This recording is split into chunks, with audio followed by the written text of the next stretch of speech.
Olá, amados. É um prazer muito grande estar de volta para meditarmos na Palavra de Deus. É um privilégio fazer isso. E eu conto também com o seu like, que você possa ver o meu vídeo, divulgar para quem estiver precisando de uma mensagem de ânimo, de esperança. Se você não gosta, também pode dar o dislike, não tem problema algum. Eu quero meditar hoje em um texto muito conhecido da igreja, dos filhos de Deus, dos cristãos de uma maneira geral, que está contido no livro de 2 Reis, no capítulo 4, no versículo 1 a 7. Diz assim o texto: Certo dia, a mulher de um dos discípulos dos profetas foi falar a Eliseu: Teu servo, meu marido, morreu, e tu sabes que ele temia o Senhor. Mas agora veio um credor que está querendo levar meus 2 filhos como escravo. Eliseu perguntou-lhe: Como posso ajudá-la? Diga-me o que você tem em casa. E ela respondeu: Tua serva não tem nada além de uma vasilha de azeite.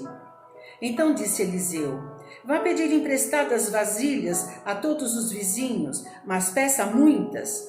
Depois entre em casa com seus filhos e feche a porta. Derrame daquele azeite em cada vasilha e vá separando as que você for enchendo. Depois disso ela foi embora, fechou-se em casa com seus filhos e começou a encher as vasilhas que eles lhes traziam. Quando todas as vasilhas estavam cheias, ela disse a um dos filhos: Traga-me mais uma. Mas ele respondeu: Já acabaram. Então o azeite parou de correr.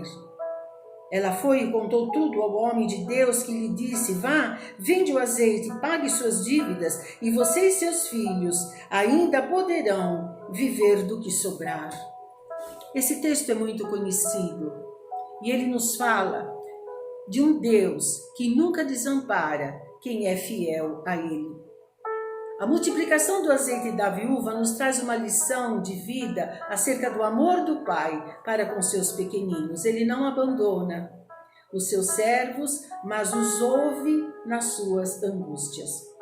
Nas horas mais difíceis, Deus está preparado para atender o justo clamor de todo necessitado. Para entendermos melhor essa história, vamos, ainda que superficialmente, meditar um pouco como era a situação das viúvas no Antigo Testamento, no país chamado Israel, no reino de Israel. Sobre a mulher pesavam os duros trabalhos do lar. A mulher era verdadeiramente uma escrava da sua casa. A mulher trabalhava no campo, a mulher fazia o pão, a mulher malhava o trigo, a mulher tecia os tecidos, a mulher engravidava, tinha filhos e cuidava deles, e muitas outras coisas mais. Mas a mulher não tinha herança do marido, ela não herdava a herança, nem do marido, e nem as filhas herdavam a herança dos seus pais. O voto de uma mulher casada também não tinha valor. Quando ela se tornava mãe, não tinha valor esse voto, a não ser que consentido pelo marido. Se o marido não consentisse, o voto não tinha valor. Não adiantava fazer o voto. E na família, o valor da mulher só aumentava quando ela engravidava, se tornava mãe e o filho que nascia era um varão. Aí o valor dela ficava um pouco maior. Ter um filho homem era muito importante para uma mulher. Do ponto de vista social, do ponto de vista jurídico, a situação da mulher em Israel era inferior às outras mulheres que viviam nos países vizinhos de Israel. No Egito, por exemplo, a mulher tinha quase sempre todos os direitos de um chefe de família. Na Babilônia, ela poderia adquirir bens, agir judicialmente e ter também a herança do seu marido.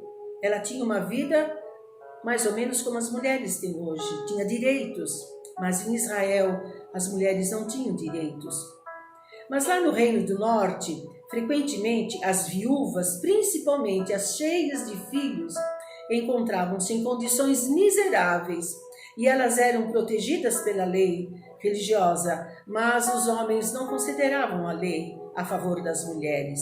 Existia uma lei de Moisés, que está escrita no livro de Êxodo, capítulo 22, versículo 22 a 23, que Deus disse isso. Ele diz assim: Não prejudiquem as viúvas nem os órfãos. Porque se o fizerem e eles clamarem a mim, eu certamente atenderei o seu clamor. Então não era a vontade de Deus que as mulheres vivessem dessa maneira.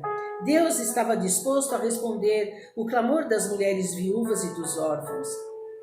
A viúva de um profeta ficava ainda mais exposta a passar dificuldades, pois os profetas eram sempre muito pobres. Eliseu era o líder de uma escola de profetas. A história diz isso, estudando as Escrituras, ele era o líder daquela escola. E a escola dos profetas, ao que tudo indica, teria sido o primeiro seminário teológico dos tempos bíblicos. Essa escola teria sido organizada por Samuel, que foi o último dos juízes, que acumulou o ministério de profeta e também de sacerdote. Esse texto está em 1 Samuel capítulo 10. Elias e Eliseu foram os responsáveis pela consolidação da escola dos profetas do Velho Testamento. A contribuição deles fez com que essa escola funcionasse como resistência à apostasia que havia se estabelecido no Reino do Norte, no Reino de Israel. A escola dos profetas estava fundamentada no ensinamento da Torá. Por isso, as instruções eram tanto morais quanto espirituais. Elas estavam preocupadas em buscar as coisas de cima. Então, eles não tinham trabalho, talvez não tinham lucro, viviam de ofertas, de pequenas quantias de dinheiro. Os profetas não pensavam a vida como homens comuns. Não, eles pensavam em viver para Deus, viver por meio da espiritualidade e do entendimento acerca de Deus e da vontade de Deus. Então, suas famílias não tinham recursos. A esposa de um desses homens profetas, temente a Deus, santo, que agradava a Deus, foi uma dessas mulheres desamparada, desesperada, que vem ao homem de Deus com um relato dramático. O credor queria levar os filhos dela para serem vendidos como escravos, para que a dívida do seu marido fosse paga. A lei israelita permitia, como forma de proteção ao credor, que se tornassem os filhos dos devedores, que fossem pegos para que trabalhassem até que a dívida fosse paga. E está aí o texto de 2 Reis, capítulo 4, versículo 1, que diz isso. E uma mulher das mulheres dos filhos dos profetas clamou a Eliseu, dizendo: meu marido, teu servo, morreu. E tu sabes que o teu servo temia o Senhor. E veio o credor para levar os meus filhos para serem servos.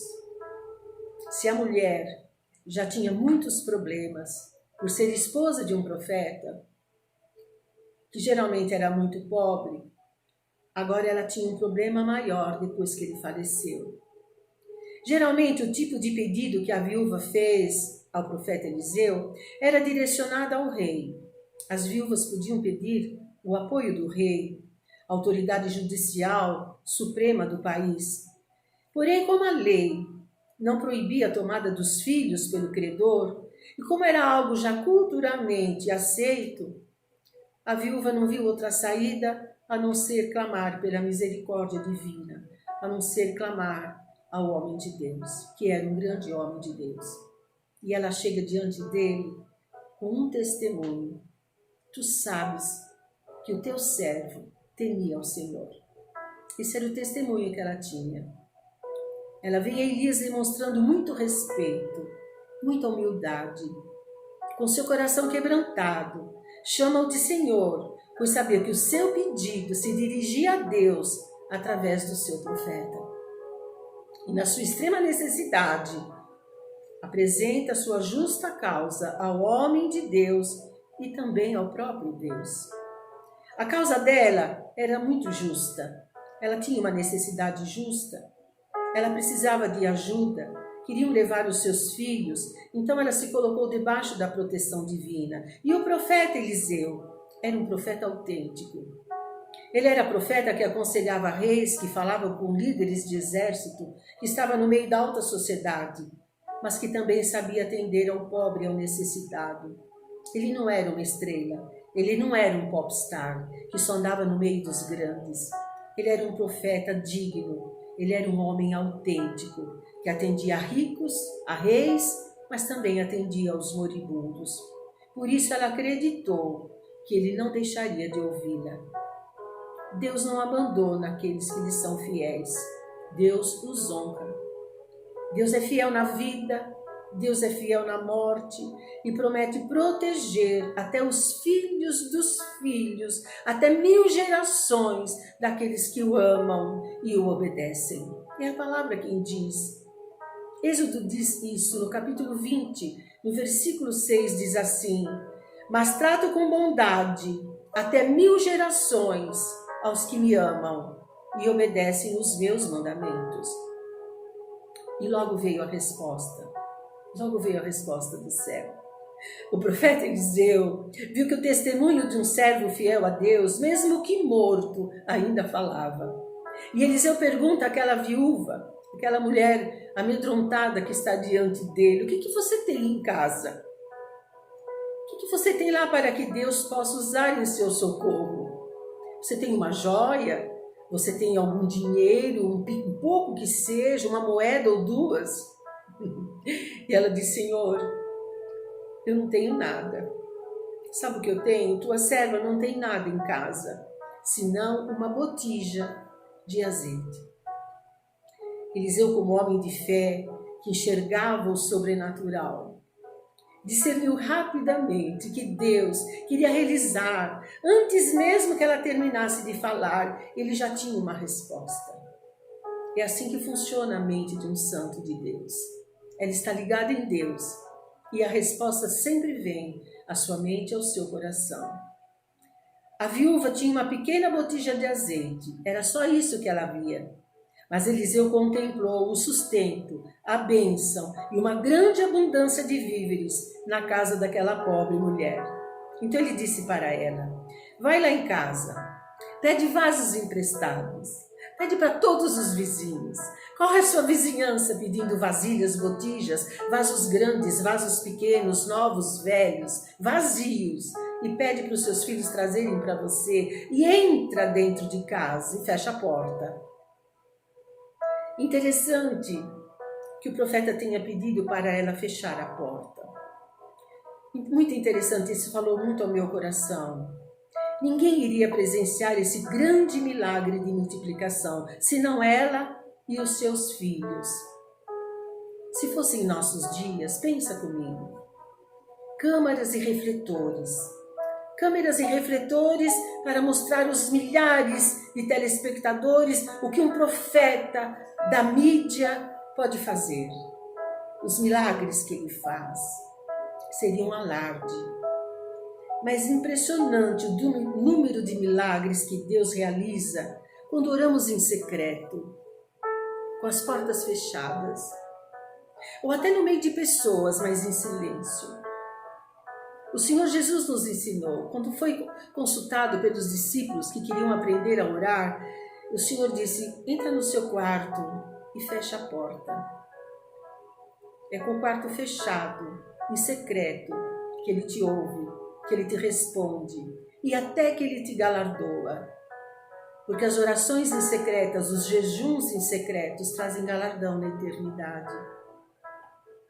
Impressionante como Deus faz as coisas em silêncio. Eu mesma já vi muitos testemunhos de pessoas que alcançaram coisas em silêncio. E eu trago no meu coração, meditando nesta passagem, de uma serva do Senhor muito querida, que me contou um testemunho muitos anos atrás, que o marido dela disse: faça almoço para 5, eu vou levar 5 para almoçar. E ela preparou o último arroz que ela tinha em casa. Eles não eram pobres, mas o arroz que tinha era aquele. Dava para 5. Ela fez aquele arroz e estava pronta esperando, e quando ele chegaram 10 pessoas. E ela ficou apavorada. E nem falou nada para ele, porque ele estava com os irmãos, e lava a mão, e conversa, e sentaram-se à mesa. E ela pôs a comida que tinha. E ela ficou angustiada. Ela falou: Senhor, eu preciso de um milagre. E quando eles levantaram e oraram, agradecendo a comida: Senhor, eu preciso de um milagre. Eu preciso do milagre da multiplicação hoje na minha casa. Porque o Senhor é o dono desta casa. Eu preciso de um milagre. E ela contou para mim E quando ela olhava a travessa de arroz e eles tiravam o arroz fervilhava na travessa. A carne aumentava na travessa. Eles tiravam e tiravam e tinha arroz na travessa. E ela disse: Marta, o arroz não acabou. O almoço terminou e tinha arroz na travessa. Esse milagre Deus fez em silêncio, na oração de uma mulher que temia a Deus. E quantos outros milagres eu já ouvi. Uma certa irmã me contou, e uma irmã muito conhecida, muito amada, que foi a uma consulta com o dinheiro de pagar o ônibus para ir, mas não tinha o dinheiro de voltar. E ela me disse, não tinha dinheiro para voltar. E eu fiquei tão desesperada que no meio do caminho eu orei: Senhor, eu não tenho dinheiro para voltar. Não tenho dinheiro para comprar o pão dos meus filhos hoje à noite. Eu não tenho como sustentá-los hoje. Eu preciso de socorro. E quando ela orou, o Senhor derrubou notas de dinheiro do céu. E ela viu as notas caindo na calçada, no caminho que ela andava. E ela tomou um susto e olhou: Senhor, de quem será esse dinheiro? E olhou e ninguém procurou dinheiro. Não havia ninguém para procurar aquelas notas de dinheiro. E ela pegou as notas assim, com o coração gelado, e contou as notas e pôs na carteira. E tinha dinheiro para voltar. E tinha dinheiro para comprar o alimento que ela precisava. Isso não foi filmado. Não apareceu na televisão. Foi oração em secreto. Foi oração em segredo. Deus ouve as orações que nós fazemos dentro de casa. Eu já vi muitos testemunhos, contaria uma dúzia deles para vocês. O milagre estava tão limitado ao tanto de vasos que ela conseguia. Se tivesse o triplo de vasos, haveria o triplo de azeite. O óleo não parou enquanto as vasilhas não pararam. Quando aconteceu tudo aquilo, ela ficou surpresa. Eu posso imaginar o rosto dela em ver aquele óleo todo transbordando. E ela correu para o homem que tinha orientado, voltou para lá: Senhor, aconteceu isto, o que eu faço agora? Ela disse: vai então. Ele disse a ela: vai, vende. Vende o azeite todo, paga a sua dívida, vive com o que sobra. Você vai ser feliz com seus filhos. Você é uma mulher abençoada. Vender o azeite naquela época era muito fácil, sabe por quê? Todo mundo precisava dele. O azeite era muito usado, ele era usado para queimar nas lamparinas. Precisava de azeite para ter iluminação. Ele era usado como remédio para fazer unguento, perfumes também, tinham base de azeite. Até no exército se usava azeite para proteger os escudos de couro dos soldados. Com certeza ela nunca imaginou tamanha bênção na sua vida. Talvez em nenhum tempo ela tivesse tanto recurso como naquele tempo. Muitas vezes, amados, é no tempo da grande necessidade que o maior recurso de Deus vem. Sabe por quê? Porque é no tempo da grande necessidade que nós colocamos a fé em prática. No tempo da abundância não precisamos da fé, mas no tempo da necessidade nós exercitamos a fé e Deus tem prazer em fazer milagres na nossa vida. Ela nunca imaginou que pudesse ser tão abençoada como foi naquele dia. Tem um texto do apóstolo Paulo no livro de Efésios, no capítulo 3, no versículo 20, que diz assim: ora, aquele que é poderoso para fazer tudo muito mais, abundantemente além daquilo que pedimos ou pensamos, segundo o poder que em nós opera. O que você tem na sua casa? Há momentos em que as circunstâncias nos levam a situações semelhantes a desta mulher. Quando achamos que não mais nos resta nada, não resta vida, não resta escape, nós temos vergonha às vezes da nossa situação. Sentimento de vazio, de abandono, passam no nosso coração, na nossa mente. É como se estivéssemos perdidos por caminhos que não têm solução. Mas a Escritura nos mostra, em muitos textos, que todas as multiplicações que aconteceram na Bíblia têm uma base. Para que Jesus multiplicasse os pães e os peixes, teve uma base. Para que o azeite jorrasse muito, tinha uma base. Tem uma base de multiplicação aí na sua vida. Tem um talento aí na sua casa. Tem algo em você que está na sua mão que Deus quer multiplicar. E se você orar sinceramente, Ele vai mostrar para você, Ele vai te dar o recurso, Ele vai te ensinar a multiplicar esse talento. Deus faz isso, porque para que haja multiplicação precisa haver uma base. Se houver zero, não haverá multiplicação, porque 0 vezes 0 é 0. Se houver 50 vezes 0, será 0. Mas se tiver um pouco, haverá multiplicação. Se você tem algo em suas mãos, Deus pode multiplicar. O azeite, amados, é o símbolo do Espírito Santo nas Escrituras. E o Espírito Santo é o que intercede diante de Deus por nós, quando nós não sabemos como pedir em hora de angústia, em hora de aflição. A gente fica numa situação que só sabe gemer, só sabe chorar, não sabe fazer uma oração de acordo com aquela necessidade. E neste momento a Bíblia diz que Ele entra em ação e vai diante de Deus por nós, com gemidos inexprimíveis, gemidos impossíveis de entender, mas que Deus entende. E eu posso afirmar para você que Ele responde. Quando o Espírito Santo ora por nós, Deus vai responder as nossas orações. Ore em secreto, ou busque a ajuda de um servo, de uma serva de Deus. Ele vai te orientar e o teu Deus vai suprir as tuas necessidades.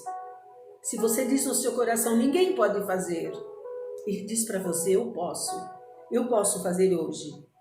A palavra de Deus diz que Deus usa as coisas pequenas para confundir as grandes. E Deus usa as coisas fracas para confundir as fortes. Ele não age como os homens. Nunca se esqueça, Ele é Deus. Esta é a palavra de Deus. Este é o que Ele tem para o nosso coração hoje. Fiquemos com esta palavra e que Deus nos abençoe em nome de Jesus.